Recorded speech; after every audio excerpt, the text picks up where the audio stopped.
have to make sure that they too are following all of these rules. That's what this is saying, and you are responsible for what they do. So you want to make sure that they are following the rules and that you have got adequate procedures and processes in place to ensure that everybody is doing what they are supposed to do.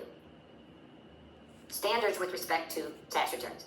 A tax practitioner may not willfully, recklessly, or through gross incompetence sign a tax return or a claim for refund or advise a client to take a position that lacks a reasonable basis, that is an unreasonable position, that is a willful attempt to understate a liability, or is a reckless, intentional disregard of rules and regulations.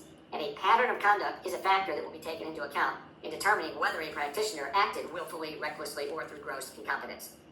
So if you do something wrong one time, that's going to be looked at much differently than if you are doing that same thing over and over and over again. So sometimes we have tax practitioners that go off the rails and they are preparing returns, they're making up deductions, they're inventing businesses that don't even exist, they're taking credits that the taxpayer has no right to, etc., and so forth.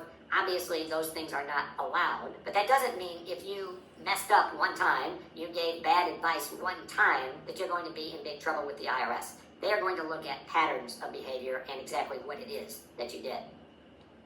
Some of these terms that you see, we just saw them on the previous slide, reasonable basis. What does that mean? So there are these terms, and there are these approximate percentages, and you want to know these for the exam. So when the IRS uses these terms, this is what they are talking about. So first of all, reasonable basis, and you can see there it's 25%. So what this means is that when a reasonable and well-informed analysis by a person knowledgeable in the tax law, remember we saw that before, concludes that there is at least a 25% likelihood a position would be upheld on its merits, then that is a reasonable basis. So if you look at it and you say, if this goes to audit or if it went all the way to court, I think we've got about a 25% chance of winning on this issue. That's enough to be considered a reasonable basis, and you can take that position on a tax return.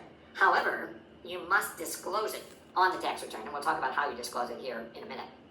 But you basically have to say to the IRS, hey, IRS, we are taking a position on this tax return that we think has only a 25% chance of being upheld upon audit. So you can do it. You would advise the client that, hey, here's the deal. We have to disclose this. And then the client can decide whether or not they want to go ahead and do that.